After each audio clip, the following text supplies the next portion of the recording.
Well. Hello, everybody. Bob Dickerson with In the Black on a Wednesday. Hey, good to see you. You know, we say that good to see you so easily, even though I can't really see you. Hopefully, you can see me, and hopefully, you're looking. Listen, I'm glad to be here. Glad to have you out there, and hopefully, we can communicate. Looking forward to seeing all of your comments.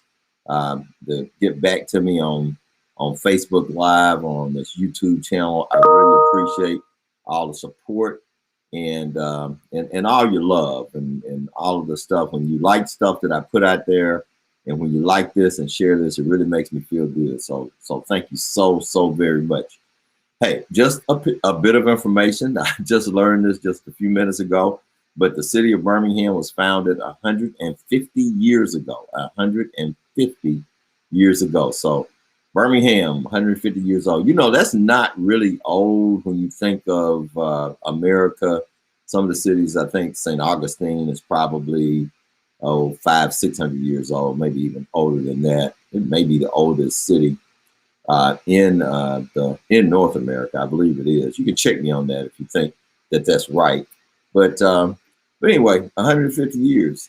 Good, happy birthday, Birmingham, Alabama. This is this is funny. It's classic week, y'all. How about that?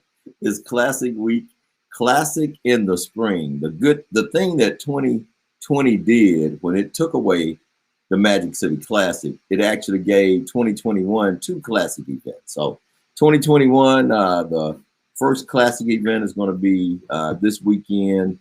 Of course, it's going to be virtual except for the game.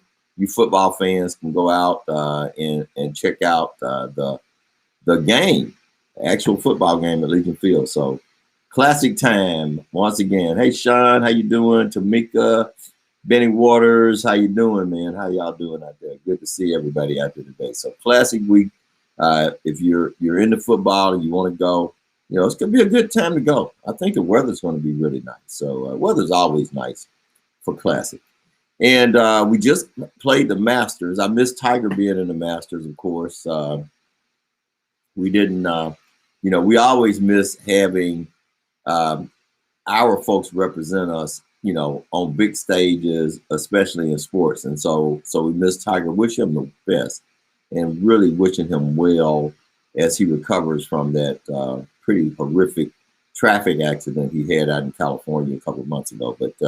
But we miss Tiger. And so it really kind of got me thinking about, and of course, the Masters, it honored Lee Elder, who played in the Masters, one of the African-American golfers that got a chance to play in the Masters. It hadn't been that many to play in the Masters. Certainly hadn't been that many on the PGA Tour, just to be honest with you. And so anyway, that was an interesting thing to have done. Okay, yeah, something's happening here. That was pretty interesting. Anyway, Lee Elder got honored at the Masters, and so I was just thinking about a couple of things. You know, black golfers that had been on the PGA Tour, and you know, I guess I was watching golf, and of course we had Calvin Pete and some other people that were on there. And, you know, thinking about golfers like Charlie Sifford, thinking about, you know, I mentioned Cal, Lee. What's the guy with the, hey, Bernetta, how you doing? I got to call you back. Jim Thorpe. Yeah, Jim Thorpe is something else. Now, he, you know, Jim was one of those guys, always had a cigar. You know, was pretty tough golfer, pretty good golfer, and a lot of those guys were. But when you think about it, you think about that game, that sport, like many others, the discrimination and the lack of access for black folks, you know, really, it has gone on to the day, because you don't see that many. You know, it's not like the other sports. Even hockey, you see more African Americans. You know, you don't really see them because they got the helmets and all the gear on, but when you figure out who's on the rosters, you find out there are more.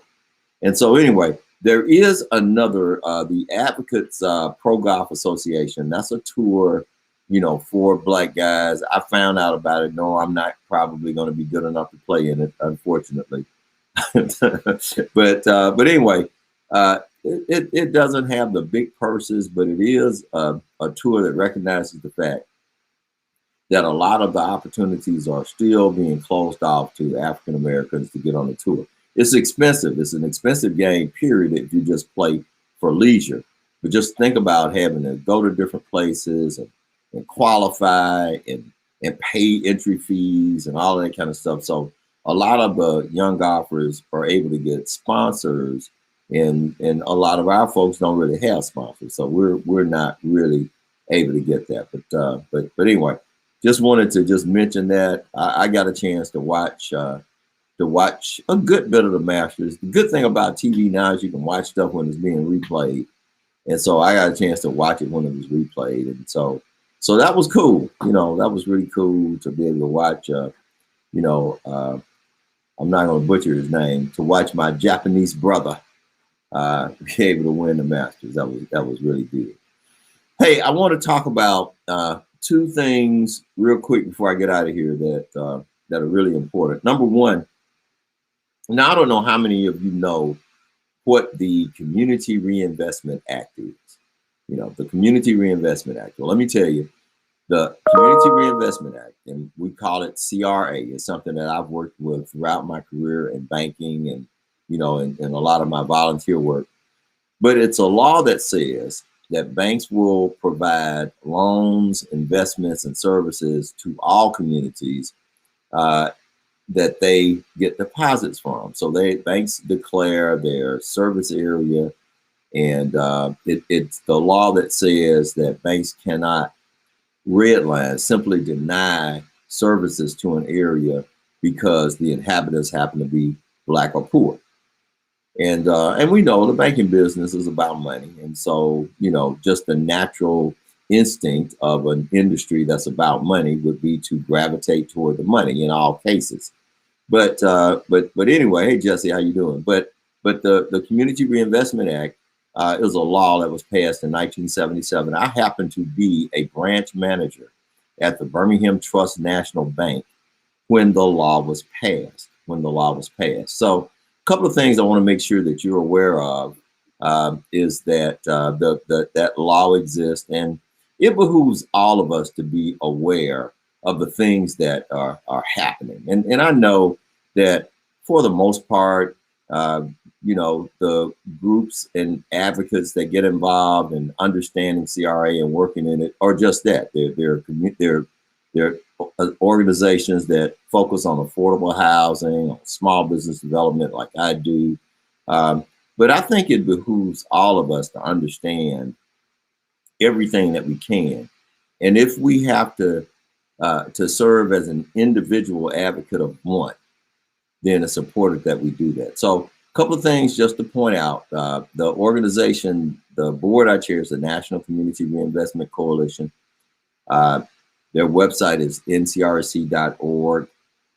There's a big time conference. And if you are a representative of a group that's doing affordable housing, small business development, housing counseling, or anything that may be associated with a bank's CRA effort, then I suggest that you visit that website and strongly consider attending virtually the NCRC conference. That's on May 3rd and 4th. And then if you visit the website, you'll see some ongoing events that are going to take place up to maybe a couple of weeks after the conference. I guarantee you it will be time well spent.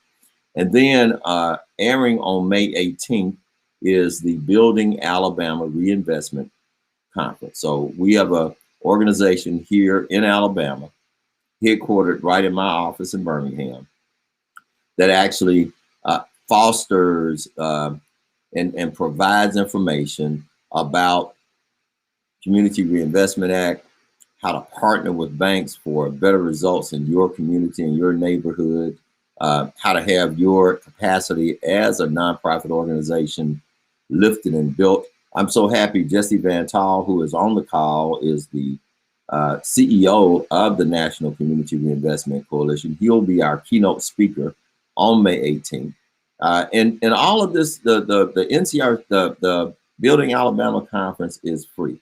It's absolutely free. So you can visit our website. It's buildingalabama.org, buildingalabama.org, and make sure that you get a chance. And if you know other people who need to be there, then make sure, even if they're not listening to this broadcast, I want you to make sure that they are there. So keep that in mind.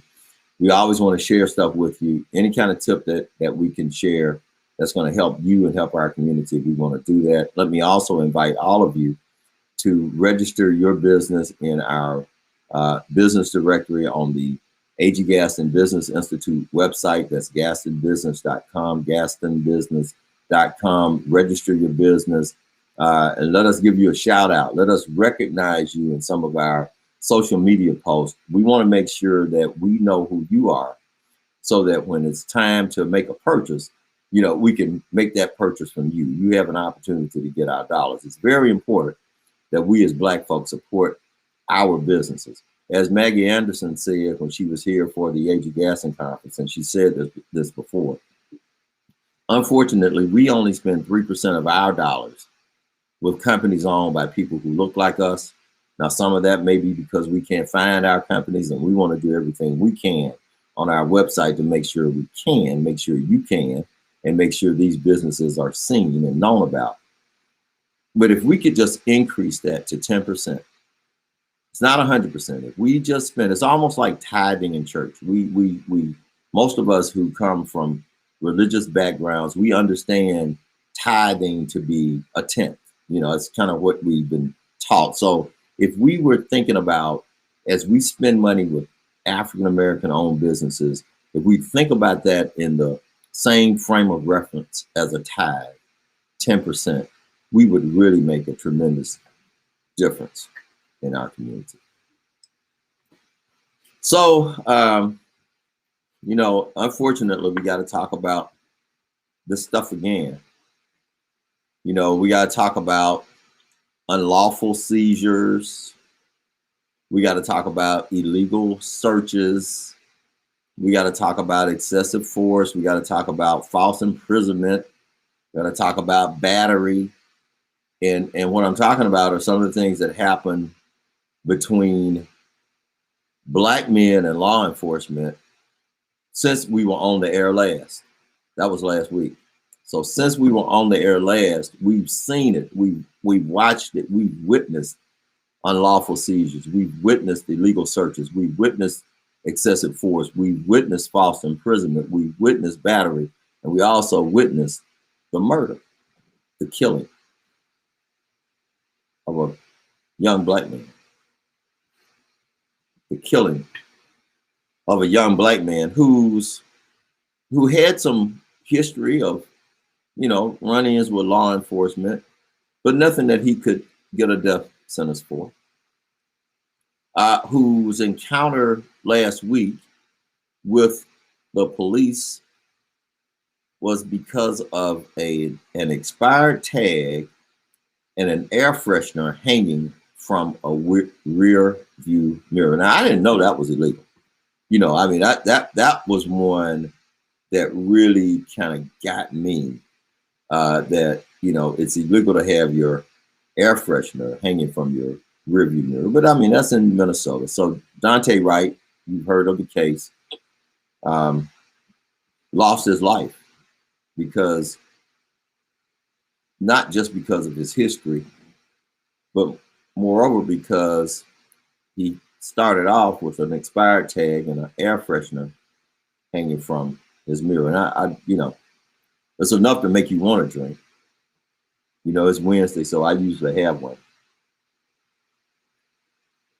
or a sip.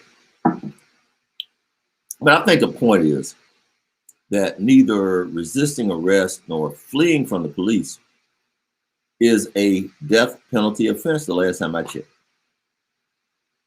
Yeah, any object hanging from the rear view is an excuse to pull you over. Yeah, Sean, that's correct. Neither resisting arrest or fleeing from the police is a death penalty offense. And unfortunately, too many black men are getting just that. They're getting a death sentence, usually from one or two police officers, without the benefit of any due process or trial by jury. Um, the right to appeal, having a stay of execution. They are executed on the spot and executed because of a couple of things. They're not easily controlled. We saw that with George Floyd and some others. They're uncooperative because they want to leave a troubling and traumatic situation that's going to cause them more problems, so they want to leave. So they're uncooperative. They're not easily controlled. They don't want to be arrested, so they get executed. So in all the cases that I can remember, and I've thought about all of them, and there have been a lot of them, there was no threat to the lives, safety, and well-being of the police officers or anyone else. So now the ability to use deadly force by a police officer is justified when that officer's life is in danger or there are other people's lives in danger. So a fleeing suspect is not a threat. Come on now. A suspect that's just uncooperative, that doesn't make him a threat. It just makes him uncooperative. A suspect that you can't physically control, that doesn't really make him a threat. And if a lot of these folks had got away from the police with today's technology and how you can find folks, they could have been found in 30 minutes, an hour max. So there was absolutely no reason for George Floyd, for Rayshard Brooks, or Michael Brown to be killed. Floyd had a counterfeit 20. Okay, he's trying to buy some cigarettes with a counterfeit 20. Gets a death sentence. Rayshard Brooks, yeah, he struggles with police because they can't control him. Yes, he gets a taser and he's running away. He's running the other way, and he's killed with a non-deadly weapon that he got from the policeman. And Michael Brown was some kid that was out there acting crazy. Yeah, should have been at home. Should have gone home. He should have been taken home, and the daddy beat him up, gave him a whipping. That's about the extent of his punishment. He should not have had to die, no matter what he did. So our hearts are heavy once again. I mean, the officer in the Dante Wright case, and you're not happy in any way. So I'm not happy for Kim Potter or for the police chief Tim Gannon that this happened. I'm not happy that they are resigning and retiring. I mean, there's no happiness in this. There's no way and nothing that you could do to someone who takes someone's life, accidentally or not. There's nothing you can do because you can't give that life back. So we just, here we are again. Kim Potter says she made a mistake, that she pulled the wrong weapon. Now, I'm not a gun person, but I've held a gun or two, or maybe more. I've never held a taser, so I can't really say. I've seen tasers. It's just difficult to think that someone who has been adequately trained and properly trained, even in the heat of a moment, could make that mistake. Now, keep in mind, he gets out of their control and he gets in his car. He's trying to get away. He is not trying to run over anybody. He apparently doesn't have a weapon of his own that he's trying to get to. He's just trying to, as we say, get out of Dodge. Brother's trying to get out of Dodge. So, and unfortunately, and I hate that this comes up, but as a Black person, it has to come up. So Dylan Roof, other mass murderers who kill, sometimes dozens of people. In Dylan Ruth's case, 9 at a church. These folks are usually taken without incident, again, after killing, in some cases, dozens of people. Taken without incident. Taken by McDonald's or Burger King, or whatever the story is with Dylan Ruth. Well, what's the similarity? What's the similarity? So I know what the similarity is. And if this wasn't it, it's going to be hard to convince a black person that it wasn't it. Floyd and Brooks and Brown and Wright were black. Ruth and others were white. So black man, so a white guy kills dozens, goes to jail, doesn't get killed. If he kills himself, that normally happens. That's right, Ann. She's on the court force for 26 years and don't know how a gun feels. I know you have to go and do, shooting practice. But anyway, black man passing off a counterfeit 20. Black man grabs a taser. A black boy who's unruly. So anyway, I put a blog out there about this. You can check it out on Facebook or on my website. So the deal is this: resisting arrest, being uncooperative, even fleeing can be capital offenses if you're black and in America. And I'm going to check you out next week. Be sure to check out those websites, ncrc.org, buildingalabama.org. Learn more about how you can get help for your community.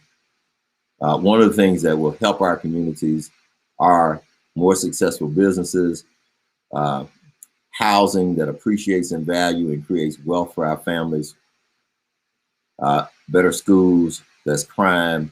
I'm going to come on, I want to talk about some crime that we perpetrate. I can't leave that out.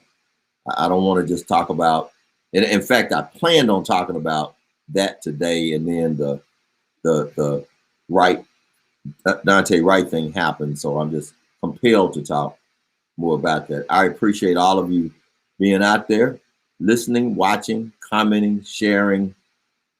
Check you out next week. This is Bob Dickerson within the Black.